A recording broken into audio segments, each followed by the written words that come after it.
Welcome everyone and thank you for joining us today. I'm Trevor Fox. I'm an actor, voice actor, and one of the hosts of Center Stage magazine. We're thrilled to welcome you to our Vertical Microdrama panel and Center Stage's first live event of 2026. Special thanks to our friends at Vancouver Film School for hosting and supporting this event. It's great to see such a strong turnout from across the industry, which tells us something important. There's real curiosity, real momentum, and real opportunity around this new format. Today's panel brings together an exceptional group of agents, casting professionals, actors, producers, and directors from Mexico, the United States, and Canada. They aren't just talking about vertical microdramas, they're also actively working in this space and helping shape where it's going next. Without further ado, let me introduce you to John McLean, president of theWorkbook, who will also be moderating today's panel. So first off, let me introduce the panelists. Let me start with the virtual panelists first. We have Barbarella Pardo, casting based in Mexico. However, she does a significant amount of casting calls in Southern California. We have Hi, Tina. how are you? Hi, Barbarella. We have Tina Contogenis, who is the president of Eris Talent Agency in Los Angeles, and Eris Talent Entertainment that does vertical microdrama productions. We have with us Alejandro Fumero, the co-founder of Los Angeles-based Fumero Films, and his co-founder partner, Adriana Santos of Fumero Films. Hi, guys. Also, we have from Goodshort, the #3 rated app in the microdrama space, Anthony Lien from Los Angeles. And we have his casting partner, Maymay Castillo from Goodshort, also in Los Angeles. Here in person, we have Brenda Wong, MVM Talent Agency. We also have Don Cutrupi, there we go, as a director for microdramas. We also have Monika Dalman as casting in a significant number of vertical microdramas. We have Alicia, who is an actor here in Vancouver. 300 million views on microdramas. Something like that. Not a small number. However, somebody's going to beat you. Yeah, big time. Yeah. So, pretty cool. So we have Michael Wattel, who's also an actor, and just found out he's got close to 1 billion views on microdramas. So we're fortunate. We really, as Trevor said, we have people that are currently working in the industry, representing the industry, but most importantly, helping to shape the future. So as a very brief introduction, the microdrama space has started in Asia. We started to see it on a casting platform probably in mid-25. We started to see a lot of casting calls, breakdowns that were being sent out across Canada and across the United States, and now we're seeing it in Mexico as well. I had lived and worked across Asia, had a number of investments there, including a film fund. So I started to get calls from people in mid-25 saying, "Hey, John, have you heard about these vertical microdramas?" Which I had not, even though I invested in a film fund in across Asia. I spoke to our CEO, Susie Fox, and said, "This is something that we should explore and research." And so we did a tremendous amount of research, and in Q4 of last year, we said, "This is something we need to spend some time at." We discovered, however, that what was kind of missing in this whole space was education. And that brings us here today. We wanted to get people who actually work in the industry, as Trevor had said, and as I just said a few moments ago, that it's shaping the industry. So we're fortunate that we've got it covered from actors, from talent agents, from casting directors, from a director, and from production. And we do, if you go to our magazine, we actually have an interview with a microdrama writer, because I found out that that's a very important piece of the success of microdramas. So with it, I'd like to start off with our actors first. Okay. So Michael, when was the first microdrama that you acted in? Ooh, I think it was 2024 in November. I did a Sparkland production, but I was just a day player. I was very confused because everything's moving really fast. So I was like, "Ah, sounds fun." And yeah, I think that was the first one, November 2025 or 2024. And since then, how many? Over 30. I've done over 30 projects. I think like 33 or like 35. I don't know. I kind of lost count. After 20, I'm like, yeah, well, keep going. We'll see what happens. And you're looking at Brenda because she's your Agent, yes, yes, important always to check in with the agent. yes, all the time. And Alicia, when was your first? My first was August 2024. So just behind Michael. And the two of you have acted together. We have, yes, Michael and my son.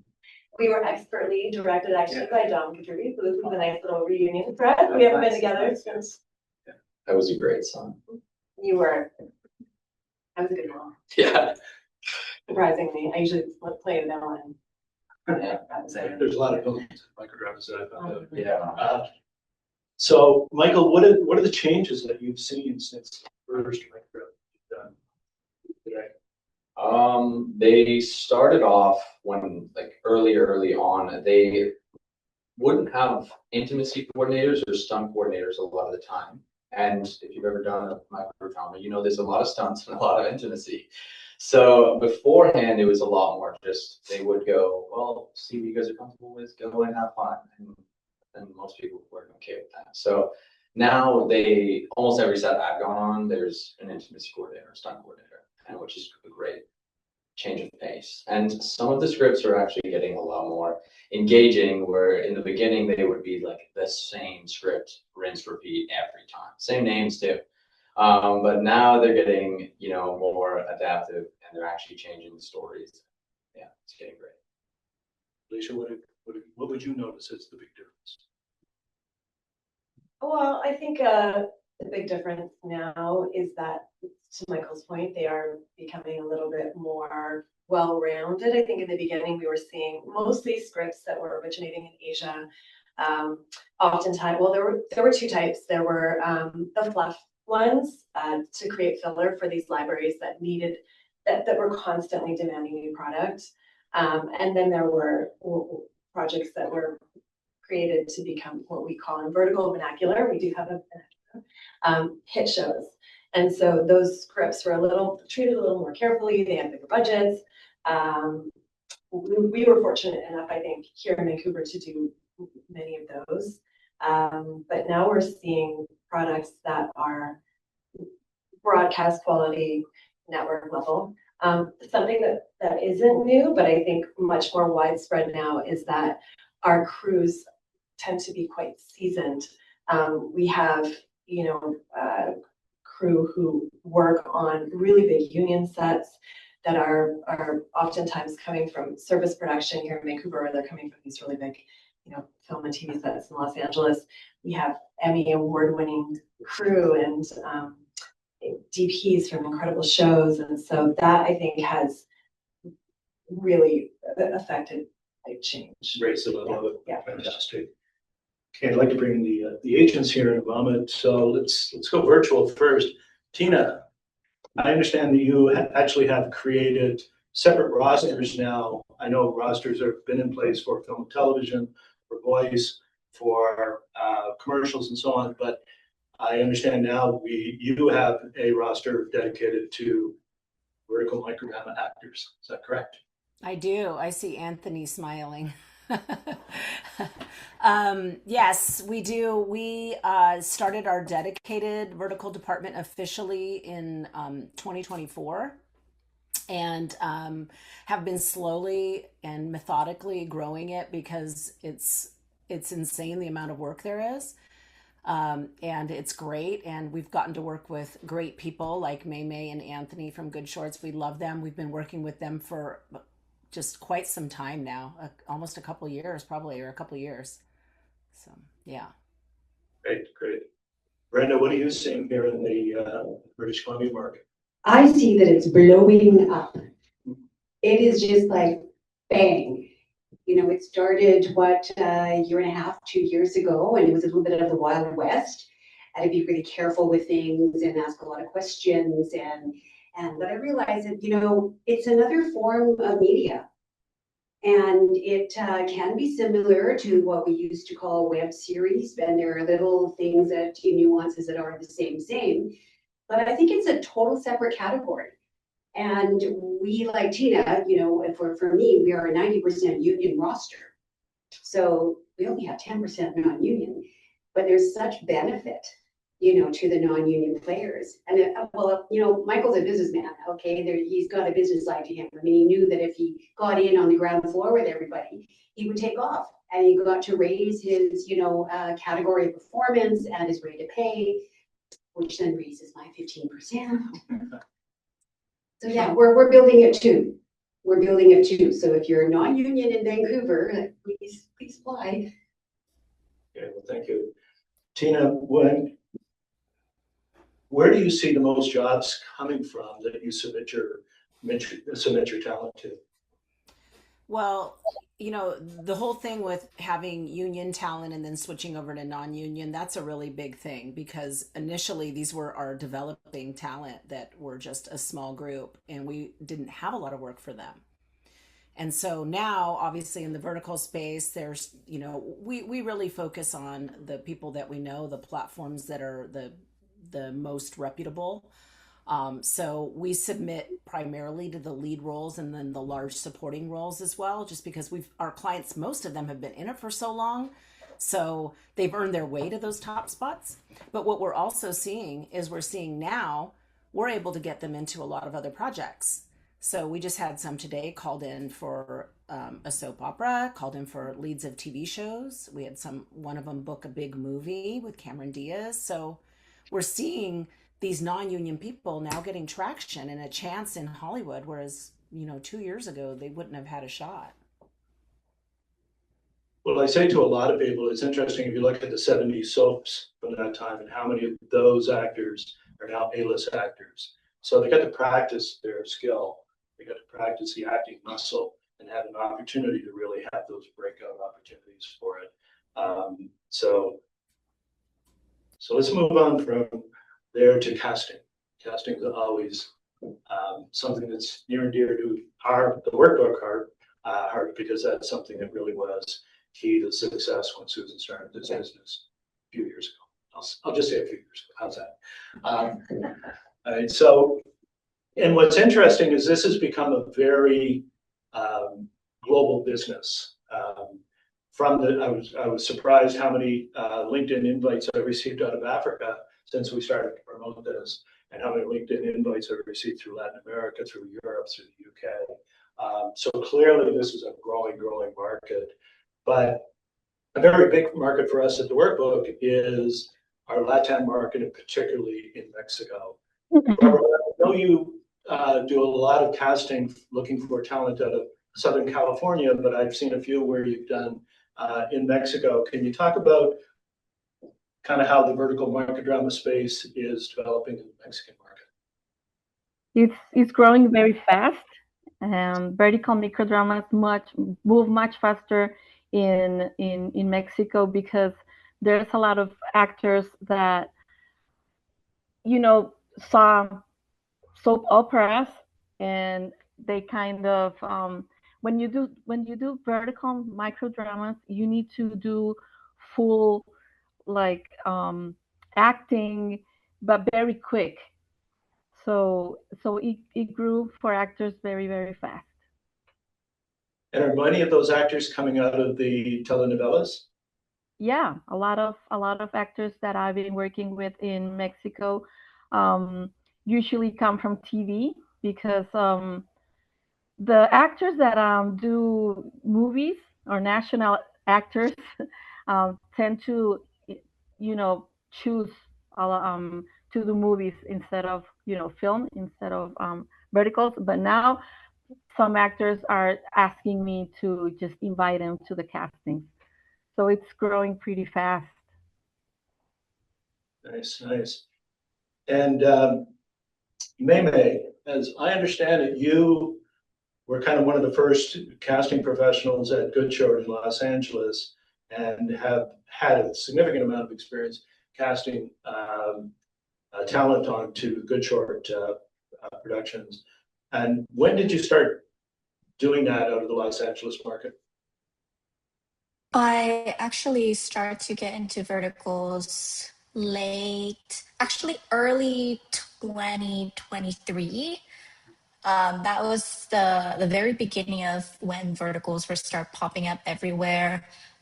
Basically, I spoke to a lot of professionals in the vertical industry, and almost everyone has the same experience where you hopped onto one vertical project and then everything after that becomes vertical projects. So I got looped into this whirlwind of very, very fast growing industry in the beginning of 23. And I have just been casting for verticals ever since then. And then I got the privilege to join the Goodshort in-house team at the end of 2023. So I've been working here for a good year and a little bit, and I've worked with incredible amount of wonderful actors and talents. And it's been a privilege to see this industry growing so fast when it's still so young. So yeah, it's been really exciting. I'm not sure a lot of people know that actually, well, many of these started in the Asia market, as I said earlier. But so Goodshort originally was Good Novel, was a book publisher in the Asian market. Anthony, can you talk to us a little bit about that? Kind of the transition from being a book publisher, obviously gave you a tremendous number of stories to be able to take into the microdrama space. Yes, Goodshort, our mother company is Good Novel. Good Novel is based in Singapore. It's founded back in 2005. So Good Novel is a popular mobile application and digital platform for reading and publishing web novels. So we have like over 500K or plus original books, including like popular romance and fantasy titles. That's why in 2023, Goodshort it's established in 2023, and then we have like very strong our own IP, basically just coming from our writers team to be able to make it into this vertical story. Yeah. So I visited with Anthony and Maymay and the team with Goodshort last week in Los Angeles. And how many writers do you have? Physical writers do you have in the office there? So in the LA office, we have like a localizing team. We call it localizing because majority of our content, the original script is coming from Beijing office because we do have a Asia office and American office. So LA office, we have the localizing team. We have about 5 to 10 writers, and then we are expanding this year right now. Great. So production. It's always and some of the comments have been, so when we first started on some of these productions, there was a lot of move fast to try and figure it out the next day, I would say, is how I would describe it. But that has developed very differently, I think, at this point in time.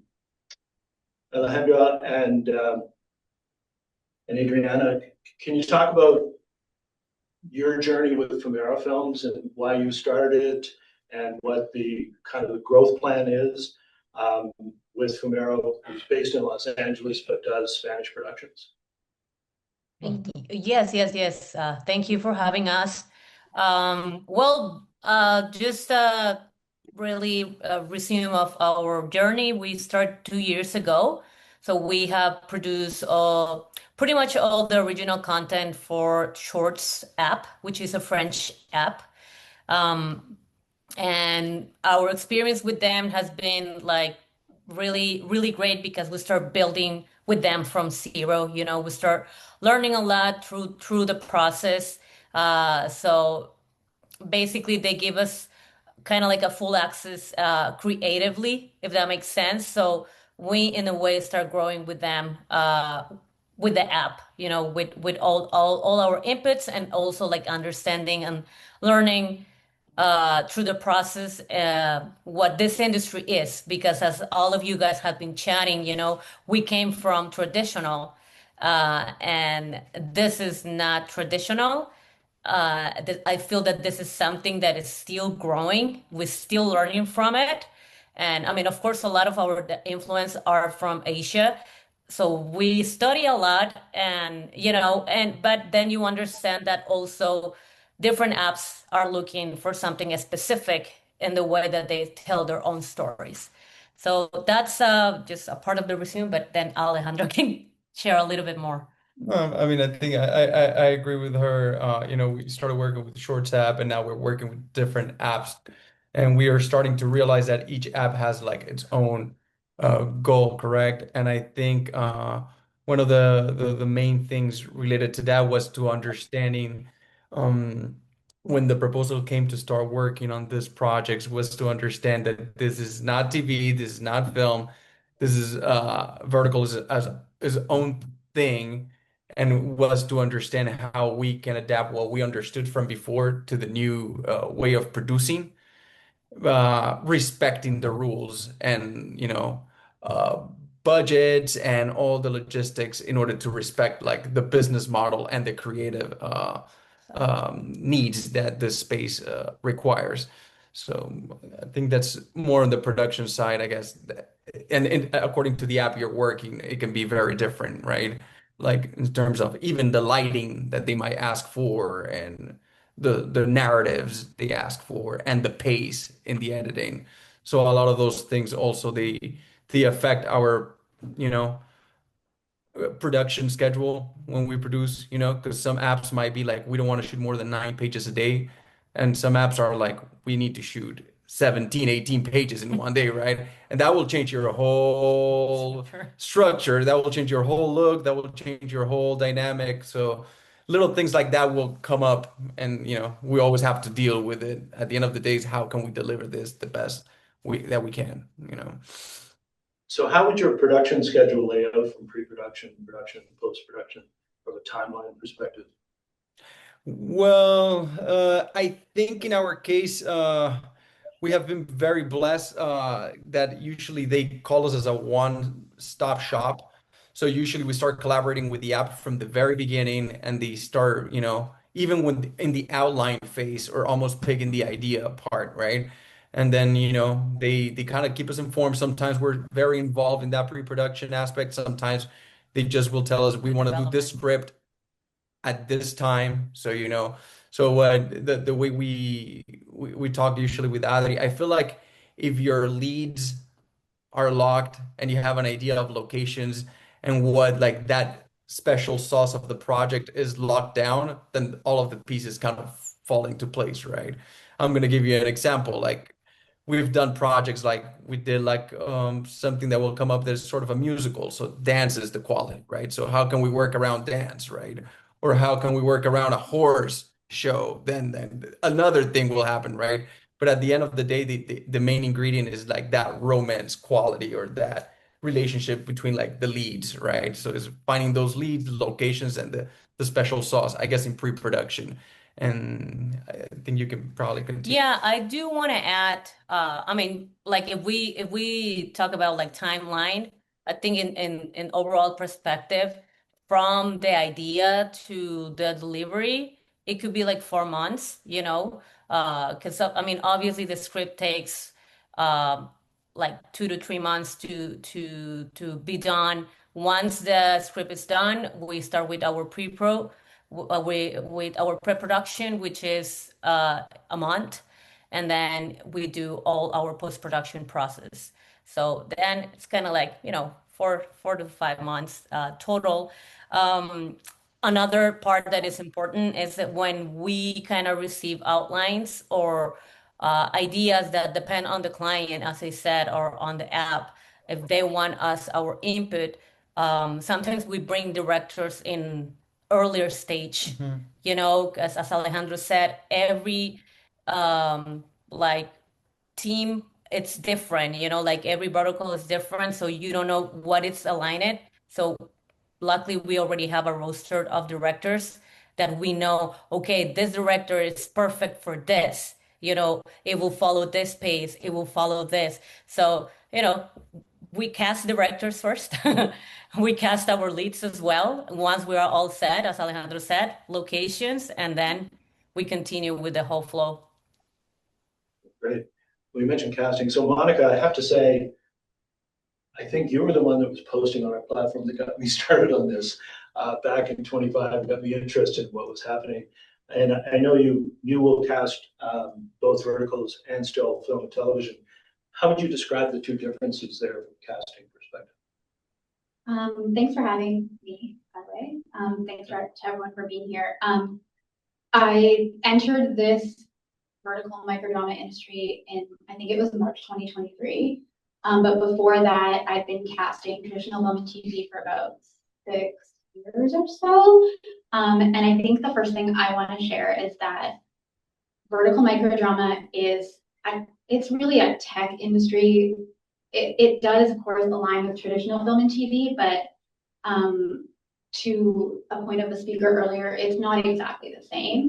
But we are utilizing the skill sets that we use in traditional film and TV, which I think is a blessing of sorts, as we are at a time where traditional film and TV is sort of sorting itself out, so to speak. And the reason why I got involved was because, well, first it was an accident. My first one, I don't even know if anyone on that entire team knew it was a vertical. They just knew it was a show where the camera was going to be sideways.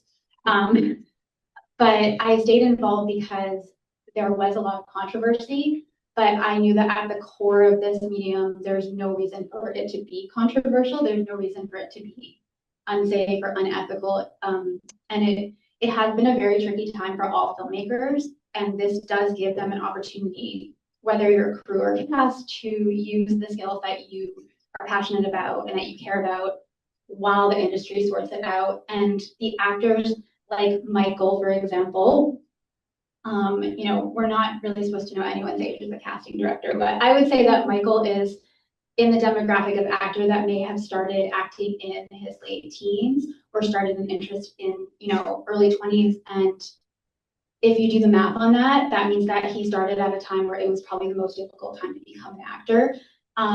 There have been very limited, I do cast union and non-union, and there was a period of time where I didn't know who the non-union talent was because I never got an opportunity to see them. And then through casting these, I finally got a chance to see some up-and-coming talent. It can be very difficult as a non-union actor in North America to get a role on a union project. And it definitely got to the point where it was hard to justify having actors take for projects that were union if we knew that the pool of union talent could fill those roles easily, and we weren't likely to be able to bring them onto the project. And this was a really good opportunity for me to see some of the non-union talent. And I think that is another thing I really liked at the beginning. And a couple agents have told me, we don't know what these are, but we see you on the sites casting union project, and we know you're not going to see our non-union talent, but if we submit them to you for verticals, you'll have the chance to see them. But it's very different. It is still acting, right? And as an actor, even if you're just working in traditional film and TV, you know that every genre is going to have something different out of your toolkit, and verticals bring a lot of difference, but it's really exercising your ability as an actor to understand the story through the context of the genre and the type of medium that it is. You, as a union actor, you're never going to audition for Hallmark in the same way that you audition for like Blumhouse. I don't know, I think that's how you say it, for horror, right? This is actually, it's no different, and it's giving actors like Michael a chance to practice acting and be on set. And then Alicia came in later after taking time off from acting, and it gives opportunities for her actors that are like adult women who didn't have an opportunity to be seen earlier to get in. So yeah, I probably lost control of the question at this point, but my point is that it's acting, it's not a threat to film and TV. It's a great opportunity for actors to exercise the skills they have at this very odd time in the industry. Cool. So let's go behind the camera. Talk about, you were directing film and television as well, and then moved in. Are you strictly doing microdramas at this point? Now at this point, yes. I'm finishing my third feature film post-production and distribution, but yes, I'm basically a full-time vertical series director right now. And what brought you to that? Was it the passion for it? Was it the opportunity? I wanted to do directing full-time, and after I've done 3 feature films, I kind of discovered that to make a feature film, especially if you're the writer and the co-producer, it takes a little bit of time. It takes like a year and a half of development, and then you spend 2 months on set, and then another year and a half in post-production. And I actually enjoy being on set as a director. I enjoy working with DP, especially enjoy working with actors. So film didn't really give me that opportunity. So when I started understanding how fast vertical dramas were, I'm like, okay, this is my space. And as soon as I started, I fell in love with it. So I was in a career before. I had done editing professionally for 12 years. I dropped there right away. I'm like, this is my thing. I love it. So now I spend at least 16 days a month on set directing actors. So that's why I'm doing it full time, basically. And each project, each production, how long would that be for you to be on set to complete? To be on set is usually 6 to 8 days. That's the average. Pre-production, a week to 2 weeks, depending on the project. Sometimes 3 weeks to a month. I never really seen a huge difference. Like I've done 3 shows where right now my 3 most popular shows. Each one of them was just a week of production. Well, I've done projects where it took us a month, 10 different meetings with the client. The project didn't go anywhere. So there's not really a connection between the two. So yeah, there is a variety of different approaches, and every project is different. Every platform is different. Like Adriana was saying, it's like you just approach it in a different way. And something that I noticed even from the beginning. At the beginning, it was like you had done a vertical, you're gonna be hired to do another vertical. Now production companies really care about what you did, bring you in earlier in the process, and help you shape the story. And maybe because I've done it for quite some times now, I try really to help the platform on certain things, even for we were discussing before about the dialogue changes, dialogue in the script. I have kind of a saying now. Usually, one of my first questions to the client is, can we change the dialogue? Where can we change it? And I'm always trying to shape it in a way to give them the best project possible. Even from a cinematography point of view, performances for actors, they change massively. At the beginning, there was the vertical way of acting that I always hated it. And then I'm like, no, let's go cinematic. So now performances are more grounded, more realistic. Like it looked more and more like a film with the technology part that Monika was mentioning, the splitting in episodes, the ads in it. But yeah, there's been a shift in how you direct and you approach the project now. It's more like they really care about your eyes and the way you do it than before, for sure. Well, that's very encouraging. Yeah. Tina, as I understand it, Eris Talent Agency has sister company, Eris Entertainment, which you do productions, including vertical microdramas. When did you start doing that, and what kind of appealed to you from a production perspective to enter that space? Well, right now we are in development and about to go into production. So it looks like we'll probably be starting production in about 2 weeks of our first one. And we just have seen this take off. And my actors in this space are working more than any other actors that we have, even our series regulars. Most, like our busiest actors, our leads, are working most days of the month. And they're clocking 3 a month, and times 12, they're getting a lot of experience. So in watching this, seeing where the eyes are, like this has a definite audience. We decided to jump in, and a lot of the things that came, especially within our own team, is everybody wanted to change it, right? Oh, let's do it, but let's do it this way. Let's do it with these types of shows.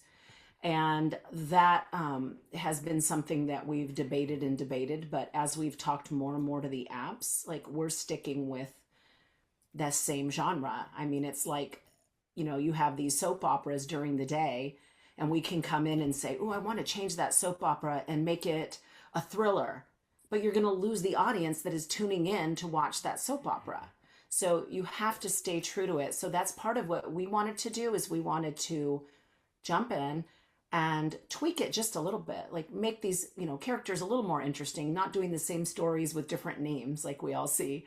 And take great writers. We're working with some of the best writers now that have written incredible TV shows or have been showrunners of huge shows. And they're going into this space with fresh ideas. So that's what made us want to do this. Nice, nice. So I also understand brands and commercials are getting into the space now with their own microdramas to tell a story as opposed to putting up whatever that product is and saying this is the best that's out there. Brenda, are you finding your talent getting those opportunities now? Yeah, for sure. Oh, sorry. Thank you. Yes, I mean, we have a lot of that overlap happening even with, our unionized performers now. So I think what Monika had mentioned, that our industry is figuring itself out and things are evolving and they're changing. From back when I started with you, Susan, I mean, we have come a long way from me making bookings with little Post-it notes to being able to do stuff online. So I find it's going through another pivot. We're doing another pivot. And we do get those inquiries about branding all the time now. Yeah, I sat through a presentation at NAPD last week in Miami, and they were talking about this. And Television just did a big production for JCPenney to tell the story from a JCPenney consumer perspective. So, Michael, what genres have you worked in with the microdramas, and what do you enjoy the most? Let's see, I've done a few mafia ones because that was big for a few months there, which those were actually really fun. If you get a good mafia one, it's really fun to do. I've done a few comedies with Dom. Those are probably my favorite because everyone on set is just, they're there to have a good time, they're there to make good film. And it's really fun to do that. That's been my favorite one. And then obviously the basic, which is the romance. In some of the dramas, it's a bit of an abusive relationship, which those I'm not a big fan of, but you know what, they're there. Some people like them, but I think my favorite has to be the comedy. They don't do the greatest in Vertical, but I've also done a vampire one. I've done a werewolf one. So they're kind of everywhere. You get a script and you're like, oh, this is new. It's gonna be fun. It's pretty much how you do it. It's great. Alicia, which ones do you enjoy the most, or which ones would you like to do? Well, so for me, Monika mentioned, for someone my age coming back into the industry, I did take about a 20-year gap. So I was pretty active in the late 90s. When I came back, there weren't a lot of opportunities afforded to me that were in the later 90s, especially here in Vancouver, where we're mostly service producing. And so in general, as a female actor, there aren't a lot of broad ranges for us here. We tend to step into smaller roles and the barista types or the those day player roles that Michael mentioned. But here in the microdrama space, I'm playing the villain most often. I do get pigeonholed, and she's incredibly fun. And so for me as a performer, having access to roles like that, what I ordinarily wouldn't have, has been really exciting and fun and tremendous. She doesn't often have an arc, but there's a lot of range within the villain. She could be a social climber. She can be a divorcee. She can be a murderer. There's all kinds of villains out there. And I love playing her, to be honest. But I'm holding out for that comedic soap, Michael. That if I had my dithers, a recurring comedic soap. Yeah. All this villainous, I think, Dom, I have to change seats with you. Oh, being good can be really boring. I don't know. I say I play villain more times than good as well, so that wouldn't do you much good. I guess I have to go reserve something. Yeah. Barbarella, when you're doing this, are you casting all the roles at one time before the project starts? Are you doing any episodic casting once it does start? Well, we do everything different because all the productions are different. As I said at the beginning, everything moves so quickly, so we have to start working with the producers as they want us to work with them. I'm very fortunate to work with Fumero Films team. So it's it's much faster than traditional casting. Sometimes we cast in days, not weeks. That is why clarity and communications are essential. Timelines are extremely tight. First, we upload the project to casting workbook, wait for submissions, review actors, ask for self-tapes, review self-tapes, filter them. Sometimes we need to download, upload, edit, and book actors in a very short window. And because of that, we really value actors who are ready to move quickly and agents who can respond fast. When everyone is aligned from the start, the process, well, works very smoothly. Great. Anthony, Maymay, apps have come up here a number of times in the conversation already. Goodshort obviously has an app, and you're ranked at number 3 consistently, which congratulations for that. But I'm reading in some cases now people are using YouTube as a distribution channel for microdramas. Is that something that Goodshort has looked at or has considered, or is it strictly staying as an app? I think for sure, because since we own many of our own IP, so we would definitely still be focusing on our platform as for now. But that being said, that we are still open to future opportunities. We are looking to licensing different IP or having different collaboration with different platforms, even big studios that we are kind of like in touch with. Right now, it's a golden period that we are exploring many of the opportunities in different way, in different field. So like we are also appreciate a lot of people like just coming after us, like reaching out to us to ask a whole bunch of questions, a whole bunch of future opportunities. So definitely right now we are still focusing on our platform at the moment, but also definitely would love to have the future opportunities on the way. Maybe what are your most popular genres on the app? There are many popular genres. The common ones that I've seen as a trend right now is like a revenge stories. There was one of our show that was released not too long ago, and they did so well. It basically reached like millions and millions. I think it was like close to 10 million views within the first couple of weeks, and that was our fastest growing genre. And it's a revenge story about this daughter that was disowned, and she kind of planned to her way to get back at her family. And that seems to be a really popular genre right now.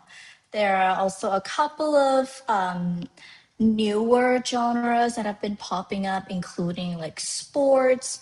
I'm actively casting one right now that includes the story about a motorcycle racer, and he's like a cute bad boy having this romance with another woman, which is the female lead, and it's a really cute story. So I'm very excited about these newer genres that are popping up instead of the usual CEO billionaires, the vampires, the werewolves. I'm happy that we are improving and moving away a little bit from that and having these newer genres coming in. And Adriana and Alejandro, what are your favorite or most popular genres that you're doing? And also you mentioned about the deal that you have with Shorts in France. Are you producing in French, or are you producing in English or Spanish and dubbing into French? How's that working? Okay, no, we produce in English, and we produce most of our shows here in LA. Right now, we're expanding to work in like other states and other countries, but primarily it's in English. So yes, that's on the language. And in terms of popular shows, actually, Shorts has been really aligned into comedy, which, as Dom mentioned it before, not all the apps were comedy. So I feel that Shorts was one of the ones that kind of took the risk, and we have been really active into the comedies. So of course, those are the ones that we enjoy a lot as well. but we do all type of genres, no, but primarily the comedies. I don't know if you want to add something. Yep. Yeah. I agree with you. All right. Okay, let's open it up a little bit. We've kind of gone through casting, we've gone through actors, we've gone through agents, we've gone through director, we've gone through production. I'll throw this out on the floor right now. I mean, if you had to project ahead a year from now, what does this look like? Or do you have to say, what's it look like a day from now? Because it's moving so fast. Anybody that wants to jump in? I have some theories. So what we're seeing right now, because I've been doing casting for a long time, but then I partnered with Alicia and we've been doing consulting with different platforms and with different studios and with a lot of producers. And I think right now, everyone who's in this space, I think we noticed about 4 months ago, everyone started talking about microdrama before, we would get the eye roll or someone would give a little jab about it, but all of a sudden, within the past few months, it's everywhere. And so we're seeing a lot of production companies that were doing traditional film and TV stepping into the space, and they're trying to, I think, understand how it works as a business and how it works just overall. And I think that there are a lot of people stepping into the space that are exploring, like maybe making an app or trying to figure out how to do co-productions or how to get involved in the service production part of it. And I think we're going to see a lot of heavy hitters just trying to sort out how their existing company and existing brand can stay on track with emerging technologies and really emerging consumer behavior. And I think that they're all going to kind of feel it out in their own way. Existing brands will want to hold their audience, and that's why they'll step into this space. Some production companies are going to want to keep their crews working, and they're going to see, like, just everyone's still trying to figure it out what the best business model is for them. And I think we will see a lot of people step into this space sort of with the idea that, oh, I do traditional film and TV, this is going to be easy. And I would hope to convey to them as often as possible that it is not easy. It is different and it is very specific. And the best thing to do is to reach out to people who've been in this space since early 2023 or earlier than that to try and really take the time to learn before you step in, assuming that it's going to be very smooth. But I think we will see a lot more in the vertical space, but it's also important to remember, again, this is not traditional film and TV. These are meant to be consumed on a phone by yourself for individual viewing, which is a very different world than creating a project that is meant to be shared with your family or your roommate or with all your friends in the living room watching. So I have thoughts. Yes. Yeah, I think what's really important is that this is a mobile first industry, and it's important to say that now. I've heard, Don, that there is now more wide angle shots being done on some of the sets. I'm also hearing from folks that they're doing a combination of vertical and cinematic shooting as well. Have you seen that, and what's your thoughts? I just finished one of those projects, the shot in horizontal and vertical, which is on paper sound a lot of fun, is not a lot of fun. But it's like, because you need to still in the horizontal remove the entire set from it. So you need to always account for this extra space that you have next to the vertical. So you cannot insert lights in there, you cannot insert anything in there. So you still need to account for it. So it's quite challenging actually to shoot horizontal and vertical. But I've done it a couple of times now. And I think, yes, because some platform wants to expand a little bit more and do, well, there is a couple of platforms that are doing what's called the dual viewing, where if you turn your phone, you can actually watch it horizontally. And other platforms simply wants to also show the show on YouTube or other type of horizontal viewing platforms. So there's more of that. Yeah, I was talking to somebody last week in Miami, and I was saying vertical, and she said, well, but if I'm lying on my couch, how am I going to do this? And so I can have an answer for her, to be quite honest. But that seemed to be her biggest concern was, if I'm laying in bed or laying on the the couch, how do I launch this? So, Brenda, where do you see it in your? I think we have to pay attention to it because my thoughts are a little bit similar to Monika Dalman's thoughts, which is it's a growing platform and it's not going away. It is the answer to the young person's, 3-minute attention span. And, we're not going into the big movie theaters anymore. And, so our industry is shifting. And so I think we have to pay attention to what's going on here. And I think those that are involved in it, like all these people, I think, it's taken off for you. And I agree with Monika. I think there will be some mainstream people that will join this genre, will join the microdrama, field and enter into it and realize that, wow, I can make a living here. I can pay the rent and I can put food on the table and it can be a real living. And you can work all year round. And I agree, it's very fast because as an agent, I'm answering emails and text messages in the evening or on the weekends. Thank you, Monika, for not putting me through that ever. Thank you.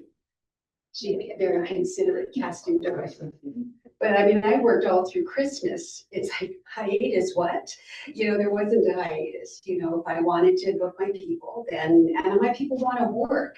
So it wasn't like I couldn't do it either. It wasn't like I could just say, I'm not talking to you, because my actors want to work and their bookings. And the industry again is changing, so it's quieter out there. So we want the work. I was laughing when you said that emails and texts and that, because once in a while I get those. Can I add something on the talent front? Yeah, it's coming to you next, Tina. Anyways, go ahead. Okay. I'm just really curious. Like, I have my own kind of thoughts about it, like how it's going to play out with union actors versus non-union actors. Right now, we see a lot of people are going FICOR in order to do this. There is a SAG contract, but the SAG contract is still, it's in the works. Like, these are going so fast, right? And there's deposits and things that just aren't feasible for these companies to do. So I'm very curious how that is going to affect the union. And let me just put it in perspective. Just this month, so we have 40 talent on our vertical roster, 40 leads and supporting. We had over 1,400 auditions this past week. And I'm not saying that's not normal. It is normal. We just actually counted them. So per week. Yeah, and we have our union. We have, James Franco is doing one. He just did one. Tay Diggs is going to do one. And more, actors from the traditional space, our actors are saying, hey, what do we do? We're like, hey, you're SAG. You can't do these, or you can't do most of these. I think I've seen 3 or 4 SAG ones ever. So interesting. I was going to ask you that question. Is there an actual SAG contract? I hear different stories. There is a SAG contract, and I know Maymay and Anthony know about it as well. And our actors, financially, like the dollar amount, our leads are making more than that, so it does hit the minimums, okay. But the issue is the timing and the turnaround and the manpower that they have to be approving these. And I think there's a few other issues regarding like pension and health and just certain things that raise the budget of these that are supposed to be so small, under 200K, most of them. And I recently read Los Angeles City Council voted, I think 14-0 to create a $5 million incentive for microdrama productions, strictly for the Los Angeles market. And I presume that's got to be great news for particularly the crew for productions. I can imagine, but it didn't seem like anybody has any issue filming. There's like 50 filming at any given time in LA. So it's great to have an incentive, but they're already just going like crazy. And it's great. Like, it's just great. So they got on the bandwagon a little late. I guess it's better late than never. But, again, does anybody have time to fill out all the paperwork on these? Like, just like you were just saying, we all work during Christmas. I talk to Maymay and Anthony more than I talk to my own family. So. You have to send them a Christmas present. I will. Yes, well, I have to say, like, we are one of the company that SAG is currently meeting out and consulting with the contract. We had a meeting with SAG like last year, the end of the year, because it was like kind of urgent situation that SAG wants to, draft a contract, or like they draft the contract, but then the contract just doesn't feel right for us. Like it doesn't make sense for us to use it. And of course, we as that casting department, we would love to have more people, more face. We would love to have the access to the set actor as well. That's why we're trying to, tell them how can we meet a middle ground? How can we make this to be SAG, but also make sense for all the vertical ecosystem? That's what we are consistently working on it right now. But yeah, we definitely need a lot of new faces because just by Goodshort, like we are covering 10 to 15 projects a month. And now, I believe by June, we are expanding to 30 projects a month. So we are covering about 300 projects, just Goodshorts. Not to mention about other platforms. Maybe there's like almost 200 platforms out there. But Goodshort as top three, we are covering, I guess, a lot. That's why Tina said about like 1,400 a week. That's not exaggerating because just from me, I gave her like more than 20, I guess. So it is a quite large audition and then actors that we need at this moment. So hopefully we can come up with an agreement with SAG soon because a lot of the actors, they're actually going FICO just to come to us to work with us. And I'm really happy because right now, one project, I'll get like 1,000, sometimes 2,000 for one role, 2,000 submission for one role. And that was impressive. And yeah, I'll just do my job. And I think people think that these are shorts. These are not shorts. These are full-length movies chopped up into short pieces. So when an actor is getting this, they're working for maybe 7 days on average, and they're filming a lot of pages in a day to cover a full-length movie. But at the end, they've done a full-length movie. So you can imagine after doing 20, why they're booking traditional space as well. But they're not going SAG. They're hitting those walls and they're backing off. So it's a definite important conversation because it could topple the whole union if it's not handled correctly. Yes, I see Vertical Microdramas continue to grow, and I have a big database of SAG actors, and they know that they fit how audience consume content today. So they ask me, hey, do you think that maybe producers can start hiring SAG actors with more budget? And well, that's creating more opportunities for talent. And well, my advice to actors is to be prepared, realistic, because maybe soon enough we'll be starting to talk more about SAG people entering this. I think so. They need to move very fast because they need to have their materials current and make themselves truly available. And trust the format because some of them are curious but not enough, enthusiastic about casting this verticals. But I think it's going to start, creating a lot of work for everyone soon. But shifting gears for just a moment. I hear people talking about where the magic actually sits. Adriana and Alejandro, is the magic in the script? Is the magic in the acting? Is the magic in the post-production? Or is it the same across all of those components of the production? I guess the magic is, in our experience, it feels like it comes a lot from the scripts. I mean, I'm gonna be realistic. I think it's the script and the marketing.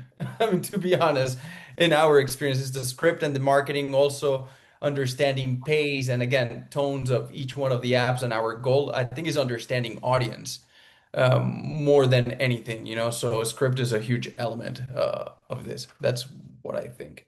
Yeah, definitely. I mean, I do want to add to this and what you guys were chatting previously.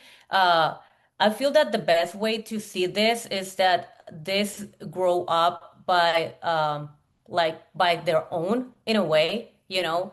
It wasn't started as a mainstream kind of traditional format, you know. It started different. So it did give opportunities to a lot of independent uh, filmmakers, creators, and producers that if you put it in perspective, in the past, they didn't have any opportunities in like big like companies, etc. So this gives the opportunity to you know to create in within the space. As Tina says, you know, uh, it's not only it's formatting as any other movie or series, but in this small time and this small amount of time, which of course, yes, the script the give us the gas to start, but it's also the performance, you know, the direction once we are in production.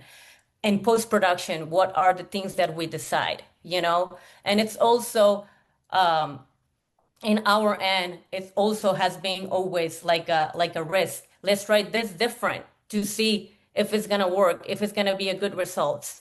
Sometimes we feel this is gonna be good for this audience, and then ended up it was good for another audience, and we don't know because it's a constant change. So I feel that overall, as I said before, uh, it's still new and we still like growing in the same process, but definitely people that want to join that come from the traditional that happened to us, it's a transition, but your mindset have to change automatically in order to get into the wave, because if not, you're gonna get there and we will continue, you know. That's the difference. So Well, and adding to that, it is true. Like we had situations where we brought great directors from traditional filmmaking, great writers from traditional filmmaking, and we're like, okay, this is going to be a great show. And then the show is not doing that great. And then so is I think like one of the main things is really under because there's this talk about elevating the space, which is tricky, right? Because I'm like they keep talking about elevating the space, but this industry is like soaring. I mean, it needs no elevation. I mean, people are trying to get in. It's like they're trying to figure out the way to get in. There's nothing to elevate. There's just more exploration within the space, right? And because a lot of new people are going to start coming in, you know, we're doing a lot of consulting and working with other people as well, where they're like, we want to bring our essence in this space, but we understand this is a formula already. So, you know, and it's very data driven.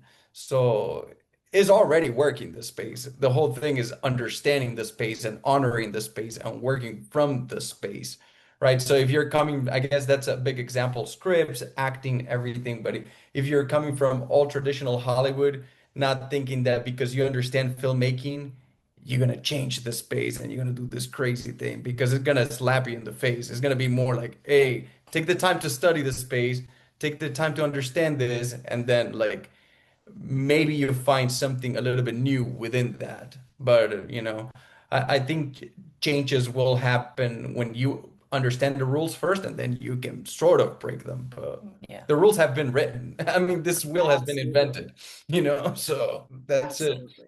yeah.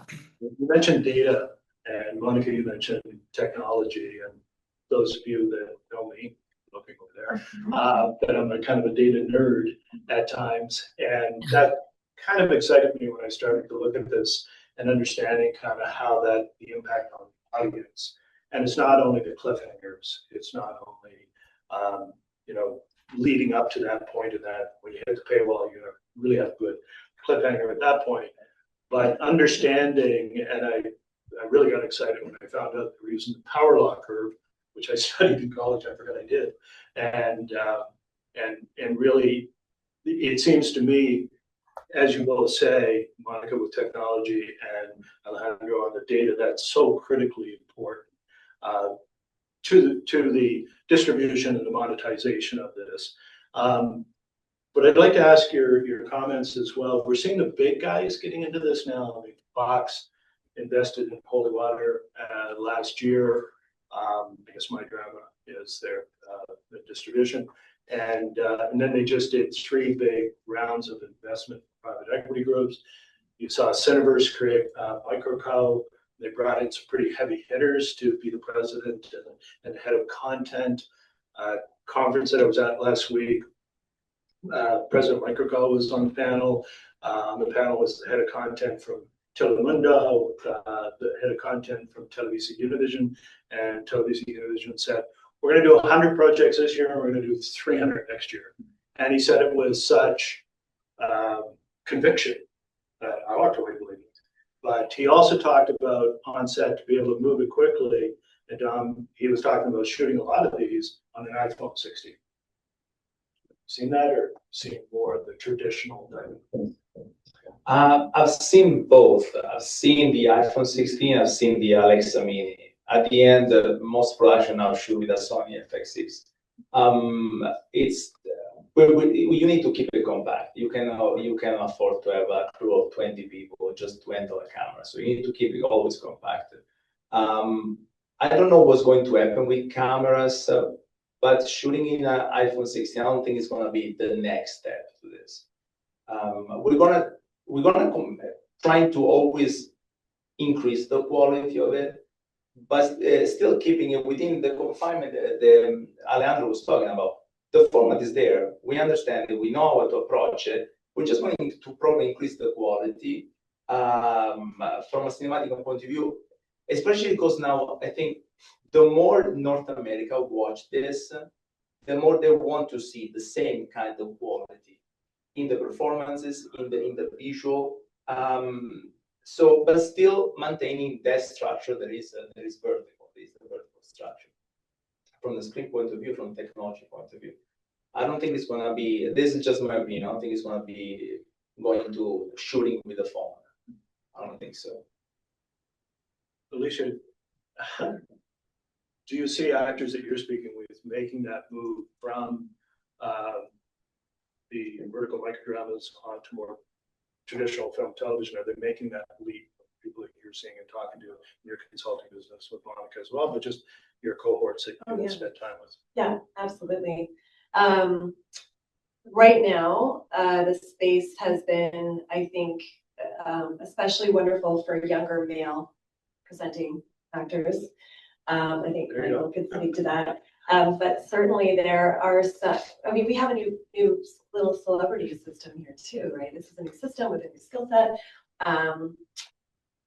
And there are definitely some names that have emerged, not just out of Hollywood, either also here in Vancouver. This is also something unique to the space, is that, you know, it used to be you'd have to go to Hollywood or go to New York to really launch your acting career. And in this space, you don't have to anymore. I'm sitting on this panel right now with one of the most well-known directors who has. Hi guys. But Dom has directed a few of the top performing vertical microdramas that were shot here in North America and globally watched in millions.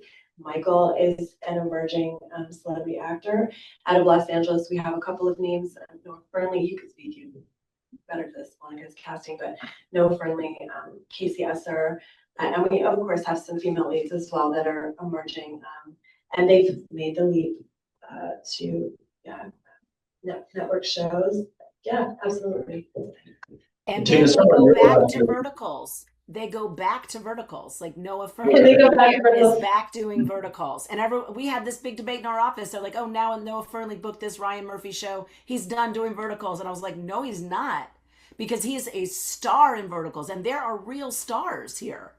Like these stars, like even, you know, they're walking down the street, people recognize them. But in their own world, there's awards. There's rumors of there being 2026 Emmys for these. And if not 26, it's got to be 27 because I know it was already approved. So. Well, and I just would like to say too, I think for emerging actors as well, there used to be this, you know, sort of poo-pooing if you're acting in these, we're never going to see you in traditional film and TV, or there's a lot of bad habits that are being cultivated. But when I stepped onto my first vertical microdrama, and I recognized that the level of crew, and I mentioned this earlier, these were some of the same crew that I wished I could be performing with and learning with on union sets. And I realized the learning opportunity for me and the ability to hone my craft on these sets as well, of course, because they're so fast paced and your prep time is like nothing, and your memorization skills are on fire because you're getting a full-length, feature-length script 3 days before you're shooting, and all the rest of it, and of course all the other in frame, all the different camera skills that you need to learn in this space. But we really are able to learn and hone our skills with these seasoned professionals. There's never been an opportunity to accelerate your skill set than there has been on these sets. So I just think for emerging actors, it's also an incredible place to be. Michael, doing as many projects, you have 30 plus projects, a billion with you in the set, very impressive. And look ahead a year now, where do you want to be? What's your success journey going to be? Ooh, it's hard to say. Honestly, it really depends on how far verticals really get to go. Honestly, I really enjoy doing them. It's a really fun thing, and you get to work with a lot of the same people, which I don't think happens all the time in proper film. But I get to work with the same directors and actresses all the time, and it's so much fun. You get to meet a lot of friends, whether they're coming from LA or just locals here. And so I think there's a joy in it, and I don't know if a lot of people's not virtual. I love how fast things are all done. I like getting a script a week in advance and then really having to go, okay, I have to read this 3 times in 1 week. I don't have a month or 3 months to memorize it. Like, I have to figure out how to do this right away. And I think it helps hone your skills to the point where if in a year, hopefully I get on horizontal or a different project like that, when I see 3 pages on a call sheet, I'm gonna be like, oh, this is a piece of cake. Because you get it's so, yeah, I mean, you might get, yeah. So some people might think that's really boring because I'm so used to doing, like, I think the last show I did, there was one day, I think we did like 23, and everyone was like, there's 23 scenes today. We're going to be 6 hours overtime. We didn't have even an hour overtime. We got through all the scenes. They looked great. Everyone's having a great time. They're all joking around the whole time. It was honestly really fun. You get to work with a lot of the same crew and camera people, and then you get to just be friends with a lot of them. So I think even if I, at one point, get out of verticals, which I'm not sure how it's going to look in a year, I would miss it a lot. So I'm hoping I could still do it off and on, and if they become union, but eventually I join the union, but I can still come back once in a while and participate, because I think it's really fun. Well, Tina says they're coming back. They do it, they come back. Yeah. Yeah, I think and Tina, I think you mentioned Heated Rivalry, which has honestly been a huge success for Lowell. It's not a vertical, but it's a fantastic story telling. And I think in many ways, that's what kind of won the day for them. It was unexpected, and but it was really well written. And even some of the production side, I mean, to me, it looked low budget on the production side. And they had a press conference that it looked like it could have been in your bedroom, on the wall. So obviously, small budgets can sometimes go a long ways. And if you've got the right people involved, whether it's technology, whether it's the writing, whether it's the actors, whether it's post-production. So that's fantastic. So we're getting close to wrapping it up.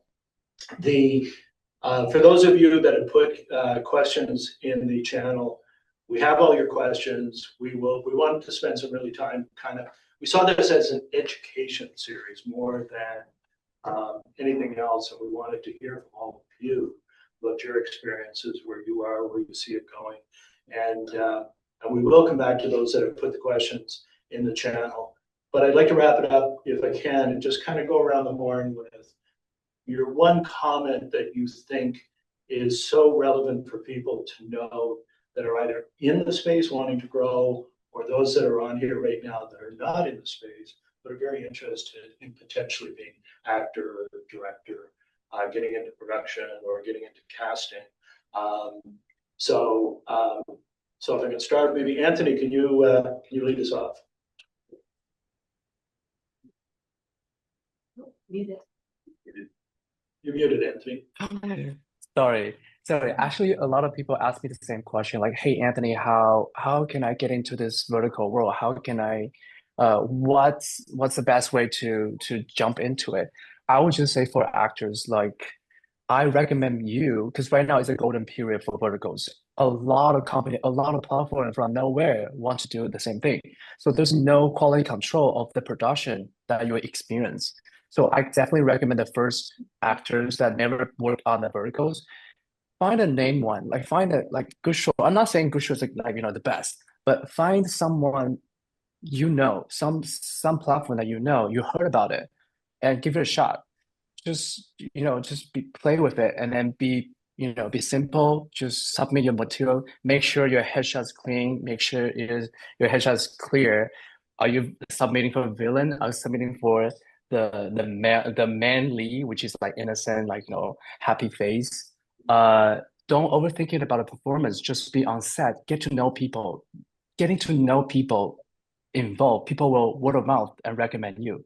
That's the fastest way for you to experience the good experience on the production side. Because right now there's so many productions from so many different companies. So don't go for the one that you don't know. You never heard about it.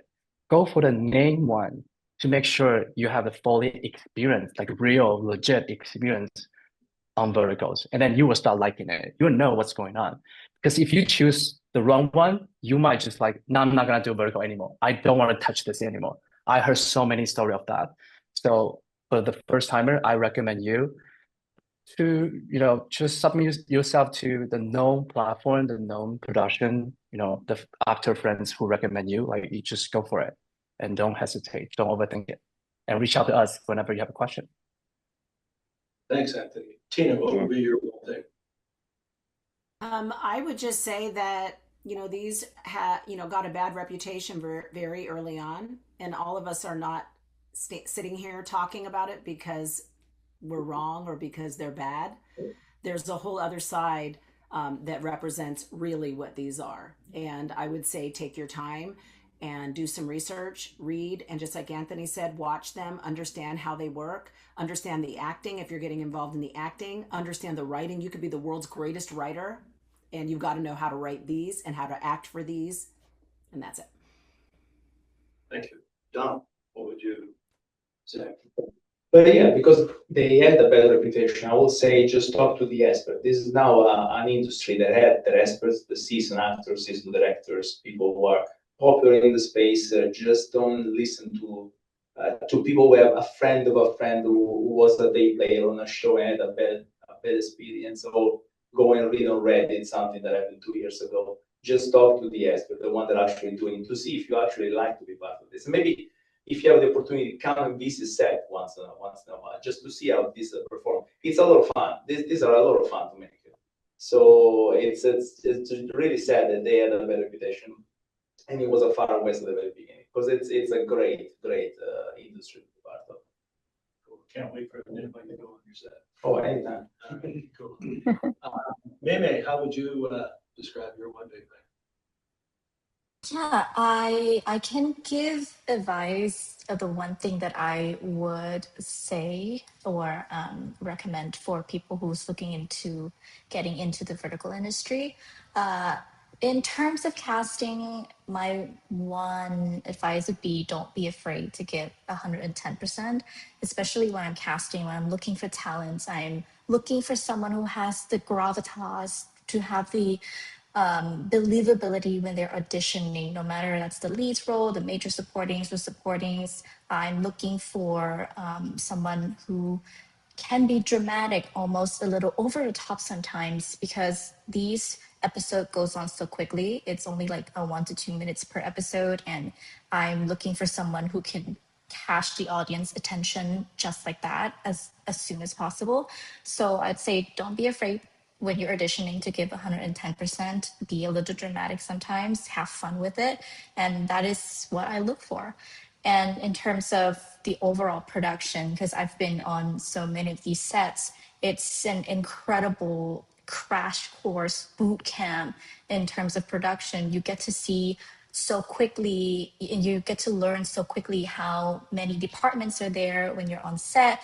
There's script, gaffer, the directors, the first AP's department, the talent. You get to see how different departments coordinate with each other, shooting at such a fast pace. And so it's a great boot camp for people who's looking to start. And it's also a great gateway into the traditional industry as well, because a lot of times we do things pretty similar to how the traditional industry is in terms of production logistic, but it's in a much faster pace, which is great for learning really quickly. Adriana, and then Alejandro, I'm going to come back to you after, so we'll hear from Adriana first. Yes. I think the first thing that I will say is be flexible, get into the space with respect, understanding that this is different in a way, and also like live your own experience. A lot of people like share their experience, but that doesn't mean that it's gonna be your experience the same. And adding to what Anthony said, like, yes, do research for people that, are professionals, not only like in the space, but,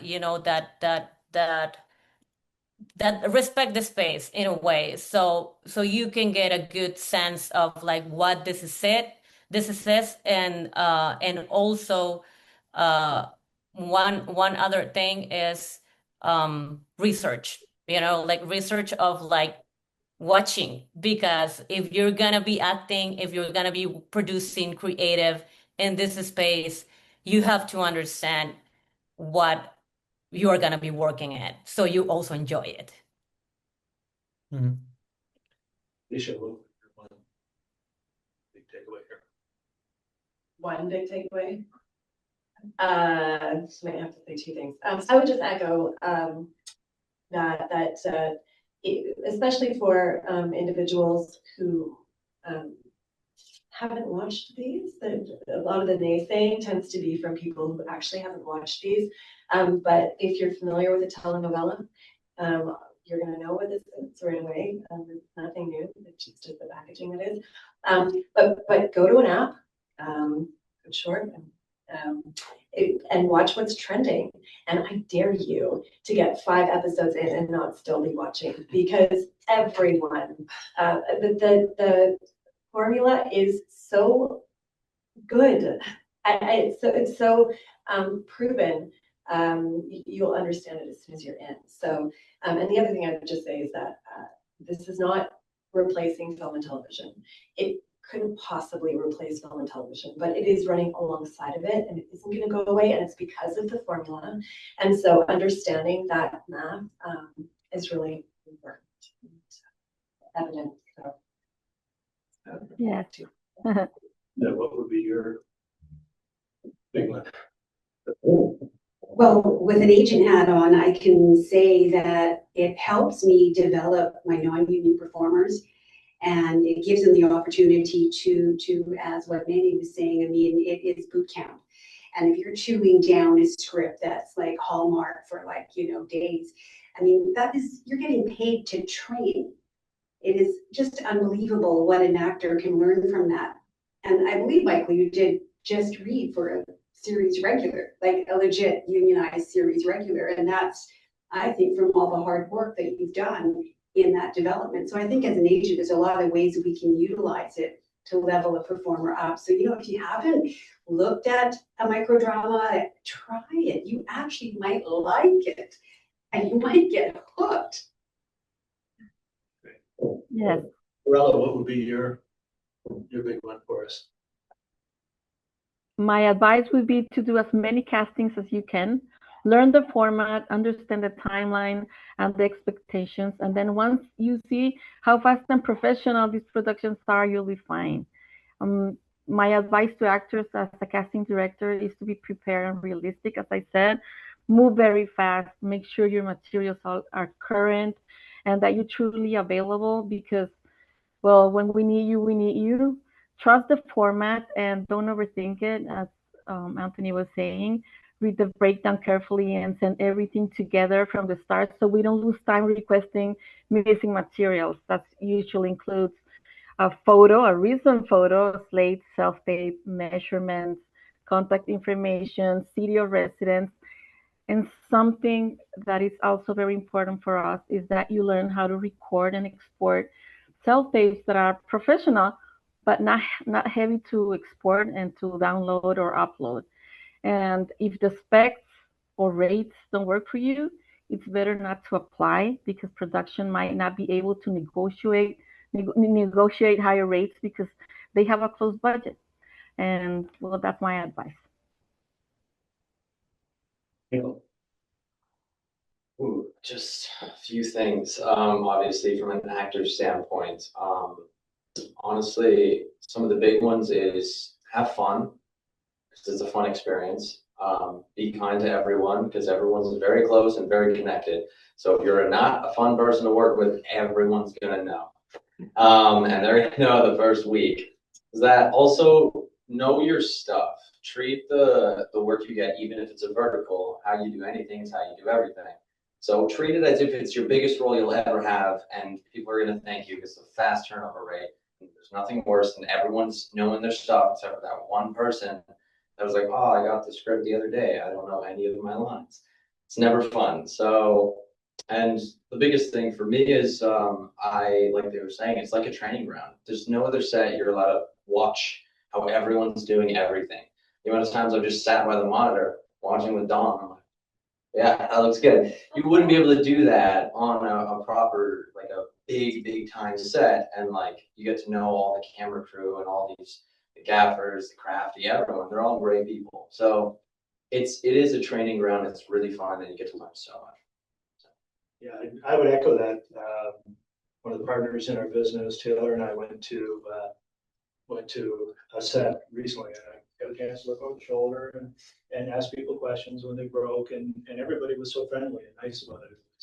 It was encouraging, as I wasn't sure what to expect. So, Monika, what would your advice be here?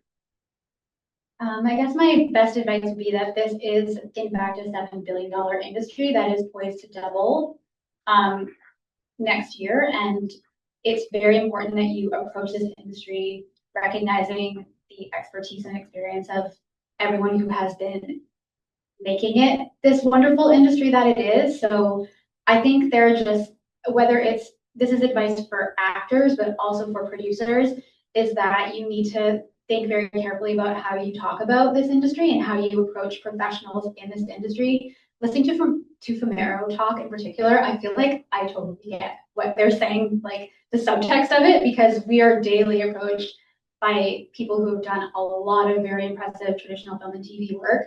And when the first thing they say is that they haven't watched one, they make some remark about how it's like lesser and they do real TV, like we're not interested in working with them. It's a really bad idea to approach this industry that way as an actor and as a filmmaker. Take the time to learn about it. Google's really great, has a lot of stuff on there. We get a lot of emails being like, what are these verticals? But there are a lot of smart people that have been doing this for a while that are why this industry is so amazing and successful right now. So just please take the time to watch one, take the time to use Google about it, then reach out to professionals when you're at a place where you've actually done the work to learn about them. And that is how you will get your foot in as an actor and how you'll get your foot in as a producer, is really respect this industry. The numbers speak for themselves. Alejandro, you get to take us out. Okay, thank you guys.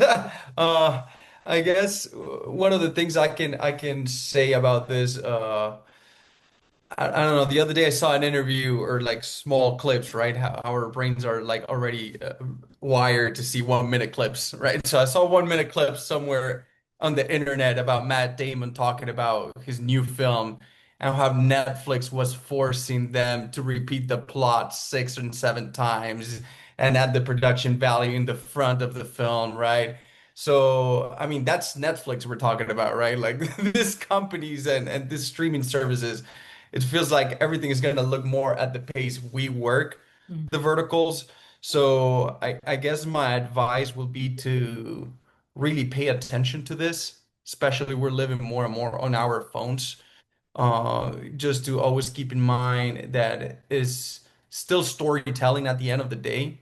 You know, I know it's very data driven and story driven, and it's very commercial. So I think it's a perfect space to understand that it's a place where you can be a storyteller, but is also, you know, for actors specifically, don't be afraid of your social media and all of these elements because yes, the art element is very important, but is definitely, I mean, it has its pros and cons, I will have to say, but the beauty about this is that you know, if you wanted to 10 years ago go to Paramount and sell your movie, it seems like a very hard task, right? I feel like at this point, everybody that we work in the vertical space is so at the tip of your phone, Instagram, and fans creating fan pages. You know, we had access to like so many fans reaching out to us and new actors and people. It is easier than you think. It's all about just like putting the work and the effort to reach out to the right people and, you know, giving yourself that opportunity to understand the space and giving yourself the opportunity to be a storytelling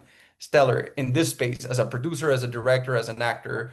And I think this is the right moment to get in if you want to get in, because more and more is happening. Before we were just looking for talented people. At this point, we want people with experience in the space. Also is a huge element, you know, so you're still at that point where you can join and if you have that interest, because I know that this year and next year is going to get so competitive that it's going to start becoming an issue to get in, you know. So this is the right time for any newcomers to jump in.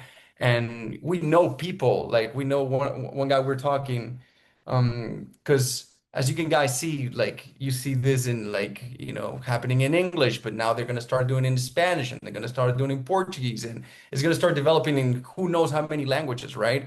So we have people that they just created their own vertical, you know, show online without an app approval or without associating with an app, and they made like a huge impact socially on social media.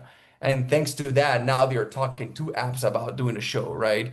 So I guess also understanding that this is a hybrid between storytelling and social media is an important thing, because maybe you don't have to ask for someone's permission to do this. Like you can even potentially, it can be at some point even the tool to independent filmmaking, right? Because the tools and the resources, you know, what it will cost you to do a short film traditionally before, maybe you can do your movie, right? And you can do your spec and you can pitch your idea. So I guess, yeah, my advice is to not be afraid of the space. Just like it's easier than what we think, reaching out to people in social media. And yeah, and this is the future, in a way, for sure. Well, I saw a quote this morning from former Viacom executive and former president of VIX in Mexico, Luigi. I always mess up his last name, and right now I can't even think of it. Anyways, his comment was, "This is the future, and it's not going away. And either embrace it or watch it." And I thought he was spot on with that. So first off, I want to thank all of the participants, those of you that logged in virtually, those that are here live at Vancouver Film School. I want to thank Vancouver Film School as well for allowing us to host this.